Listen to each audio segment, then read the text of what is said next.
Assalamualaikum warahmatullahi wabarakatuh. Jadi kami dari kelompok 4 dari kelas B akan mempresentasikan mengenai analisis aldehida dan keton. Sebelumnya izinkan saya sebagai moderator untuk memperkenalkan anggota kelompok.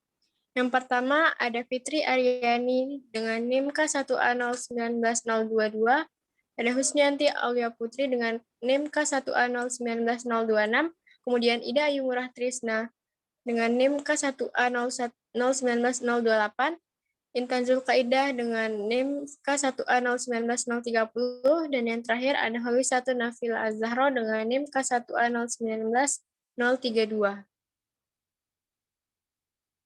Next. Kemudian yang akan kami bahas di sini mengenai tujuan percobaan, kemudian dasar teori, alat dan bahan, prosedur kerja, hasil pengamatan, pengolahan data, pembahasan, kesimpulan, daftar pustaka, dan jawaban soal. Untuk pemateri pertama, saya persilahkan kepada Khalisatun Nafila Zahro. Kepadanya dipersilahkan. Baik, terima kasih moderator. Jadi di sini saya akan menjelaskan mengenai tujuan praktikum dan juga dasar teori. Nah, untuk tujuan dari praktikum ini yaitu ada dua. Yang pertama, mempelajari dan memperkenalkan salah satu metode identifikasi senyawa berdasarkan perbedaan gugus fungsi. Kemudian yang kedua, memahami pemahaman identifikasi secara kimia senyawa golongan aldehida dan keton. Next. Nah, selanjutnya untuk dasar teori dari laporan praktikum ini, yaitu di sini ada pengertian dari aldehid dan keton. Jadi aldehid adalah senyawa organik dengan gugus fungsi karbonil pada ujung rantai, yang dimana penamaan untuk aldehid disesuaikan dengan alkana, yang dimana akhiran A diganti dengan al. Sedangkan pengertian dari keton yaitu suatu senyawa organik dengan gugus fungsi keto, yaitu gugus karbonil yang terletak bukan pada karbon ujung, melainkan gugus keto ini tidak dapat berada pada awal sebuah rantai karbon, sehingga pada senyawa keton diperlukan penomoran kecuali untuk propanon atau karbon sederhana lainnya. Nah, penomoran untuk gugus keto adalah serendah mungkin dengan akhiran nama keton adalah on. Next.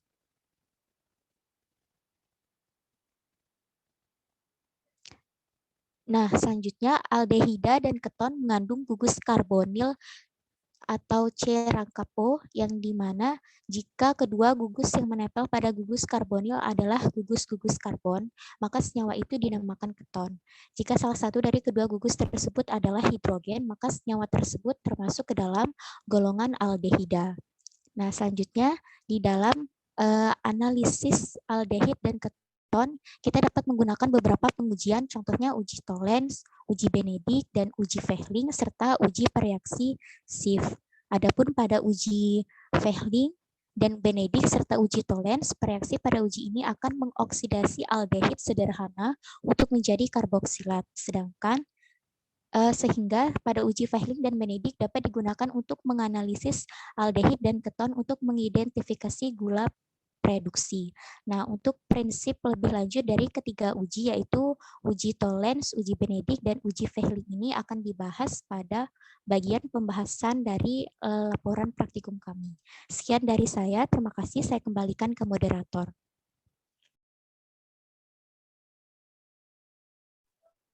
Baik, terima kasih. Untuk selanjutnya ada prosedur dan alat bahan. Pematerinya ada Ida Ayu Murah. Kepadanya saya persilahkan.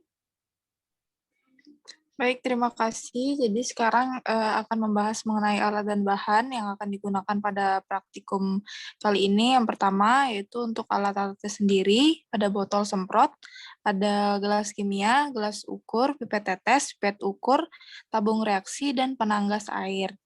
Selanjutnya untuk bahan-bahan yang akan digunakan, yang pertama ada 2,4 dinitrofenilhidrazin, ada AgNO 35%, asam sulfat pekat, aseton, CrO3, etanol 96%, formalin, glukosa, fruktosa, NaOH 10%, NH4OH, reaksi Benedict, dan reaksi Vehling.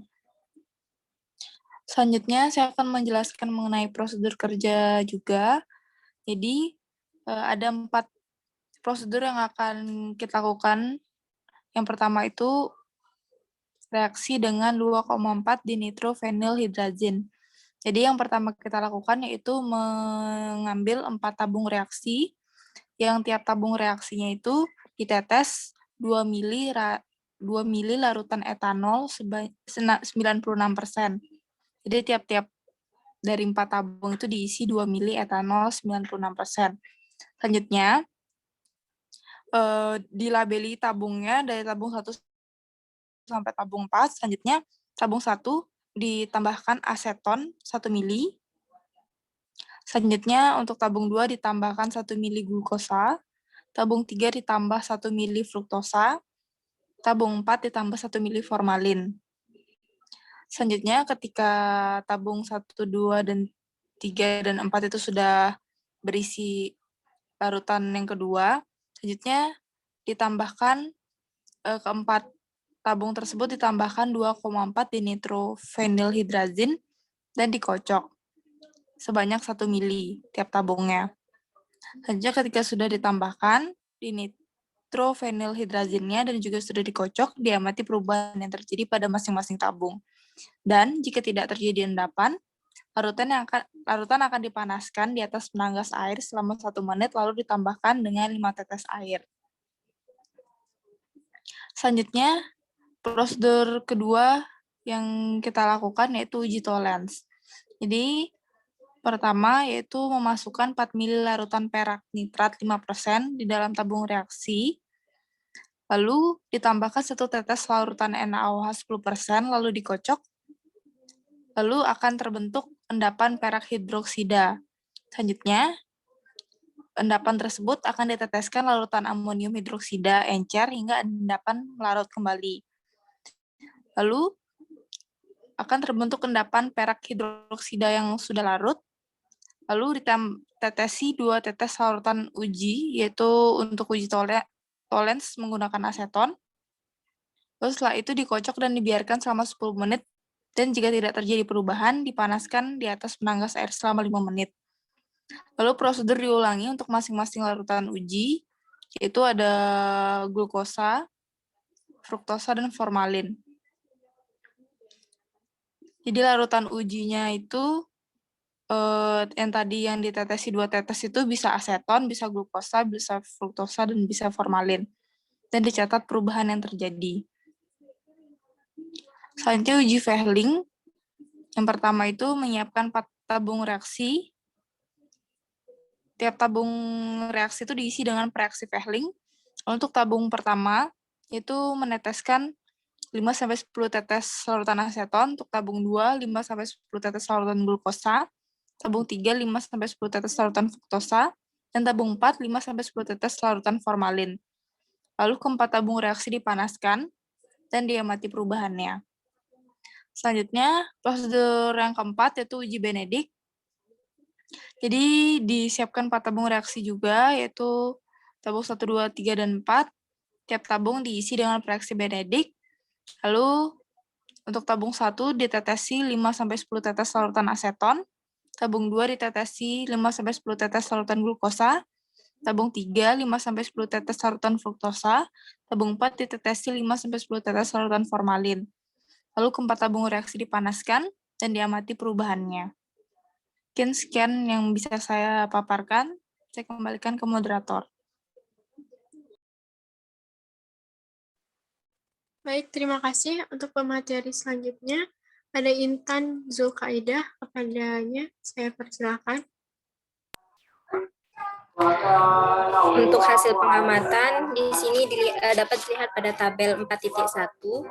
Untuk sampel yang pertama yakni aseton, ketika direaksikan dengan 2,4 dinitrofenilhidrazin, itu terbentuk presipitasi berwarna orange. Kemudian untuk uji toleransi tidak terjadi reaksi. Kemudian uji Benedict dan Fehling, larutan berwarna biru bening. Kemudian untuk sampel glukosa ketika direaksikan dengan 2,4 dinitrofenilhidrazin terbentuk presipitasi berwarna orange. Kemudian untuk uji toleransi terbentuk cermin perak. Kemudian untuk uji Benedict dan Fehling terbentuk presipitasi berwarna merah bata. Kemudian untuk sampel fruktosa, ketika direaksikan dengan 2,4 dinitrofenilhidrazin terbentuk presipitasi berwarna orange. Untuk uji Tollens tidak terjadi reaksi. Dan untuk uji Benedict dan Fehling terbentuk presipitasi berwarna kuning. Kemudian untuk sampel formalin, ketika direaksikan dengan 2,4 dinitrofenilhidrazin terbentuk presipitasi berwarna orange. Kemudian untuk uji Tollens terbentuk cermin perak, dan uji Benedict dan Fehling terbentuk presipitasi berwarna merah bata. Next. Untuk analisis data, di sini yang pertama reaksi dengan 2,4 dinitrofenilhidrazin. Untuk aseton, reaksi aseton dengan 2,4 dinitrofenilhidrazin membentuk produk aseton 2,4 dinitrofenilhidrazin. Kemudian untuk glukosa, ketika direaksikan dengan 2,4 dinitrofenilhidrazin membentuk D-glukosafenilhidrazin dan 2C6H5NH. Next. Untuk fruktosa, ketika direaksikan dengan 2,4 dinitrofenilhidrazin tidak terbentuk produk.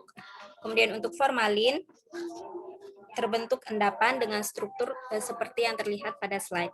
Next.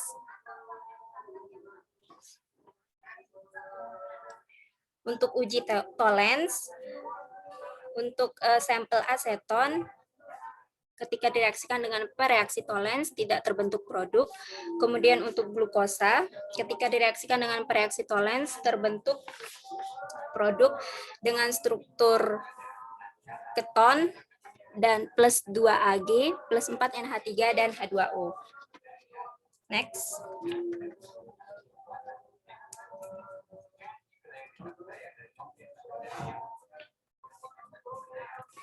Untuk sampel fruktosa, ketika direaksikan dengan pereaksi Tollens tidak terbentuk produk, dan untuk formalin terbentuk produk dengan struktur keton plus 2Ag plus 4NH3 plus H2O. Next. Untuk uji Fehling, untuk sampel aseton ketika direaksikan dengan pereaksi Fehling tidak terbentuk produk. Kemudian untuk glukosa terbentuk produk asam D-glukonat dengan yang memiliki gugus keton dan endapan Cu2O. Next. Kemudian untuk sampel fruktosa terbentuk produk dengan gugus keton dan endapan Cu2O. Dan formalin begitu pula terbentuk produk dengan gugus keton dan endapan Cu2O plus H2O. Next. Untuk uji Benedict, sampel aseton ketika direaksikan dengan pereaksi Benedict tidak terbentuk produk. Kemudian untuk glukosa terbentuk produk dengan gugus aldehid plus endapan Cu2O plus 2H2O. Next. Untuk sampel fruktosa terbentuk produk dengan gugus keton dan endapan Cu2O dan 2H2O.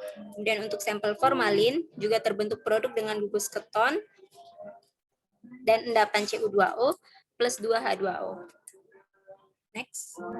Oke, sekian dari saya kembalikan ke moderator.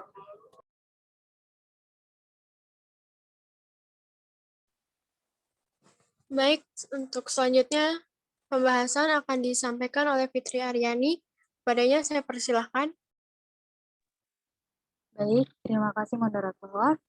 Jadi untuk pembahasan sendiri, jadi untuk senyawa aldehida, jadi aldehida ini merupakan kependekan dari alkohol dehidrogenasi, yang berarti alkohol yang terhidrogenasi. Sedangkan untuk keton sendiri, dia itu bisa disebut juga sebagai alkohol. Nah, untuk senyawa aldehida dan keton, yaitu mengandung gugus karbonil, yang memiliki rumus umum RCOR. Nah, jika salah satu dari kedua gugus tersebut adalah hidrogen, maka senyawa tersebut termasuk ke dalam golongan aldehida. Namun, jika kedua gugus yang menempel pada gugus karbonil adalah gugus-gugus karbon, maka senyawa itu dinamakan dengan keton. Lubis 2016. Nah, adapun jika kedua gugus R ini merupakan alkil, maka senyawa tersebut juga disebut sebagai keton. Nah, pada praktikum kali ini, analisis aldehida dan keton dilakukan beberapa pengujian dengan sampel aseton, glukosa, fruktosa, dan formalin. Uji yang dilakukan pada praktikum ini yaitu uji dengan 2,4 dinitrophenylhidrazin, uji Tholen, uji Benedict, dan uji Fehling untuk membedakan senyawa aldehida dan keton pada sampel yang diuji. Nah, yang pertama adalah uji dengan 2,4 dinitrophenylhidrazin. Pengujian ini berfungsi untuk mengetahui adanya gugus aldehida dan keton pada sampel. Nah, uji dengan 2,4 dinitrophenylhidrazin ini dikatakan positif apabila terbentuk endapan yang berwarna kuning atau orange yang menandakan bahwa senyawa tersebut termasuk ke dalam senyawa aldehida dan keton.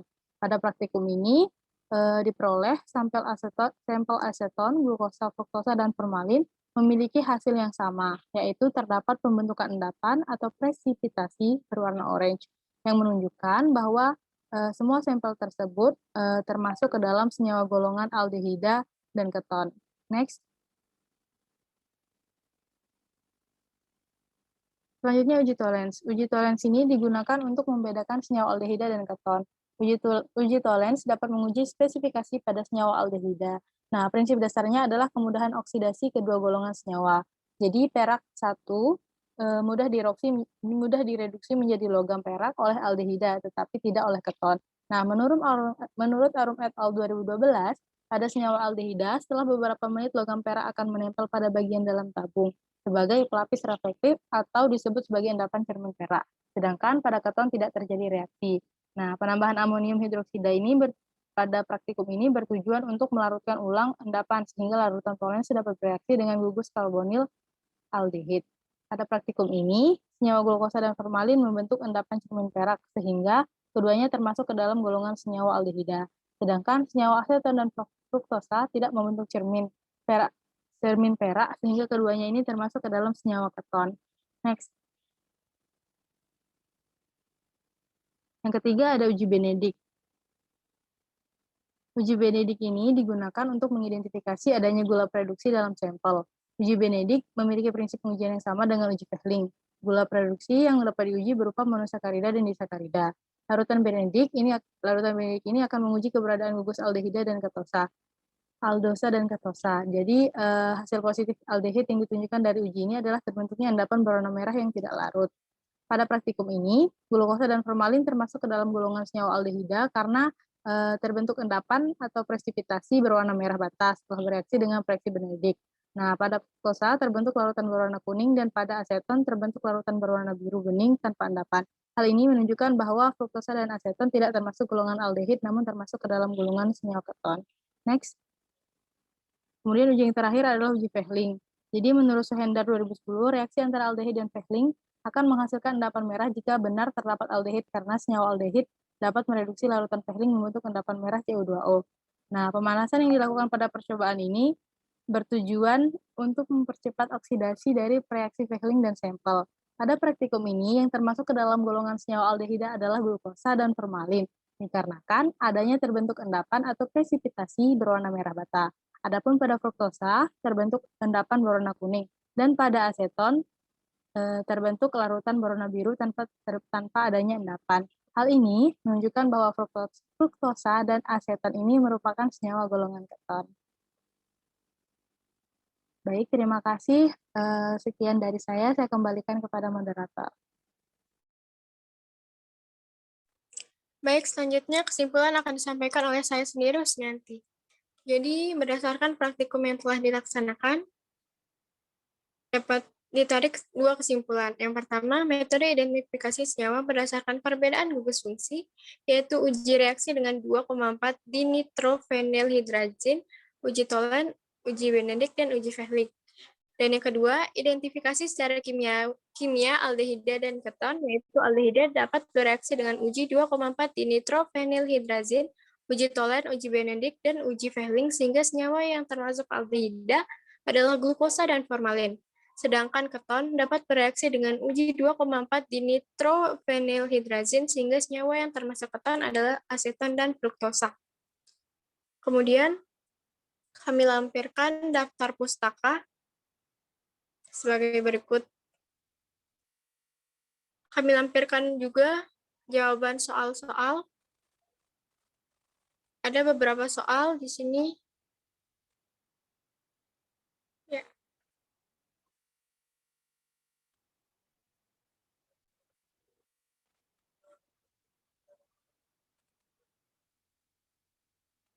Next. Lagi satu. Demikian yang dapat kami sampaikan. Kurang dan lebihnya mohon dimaafkan. Wabillahi taufiq wal hidayah. Wassalamualaikum warahmatullahi wabarakatuh.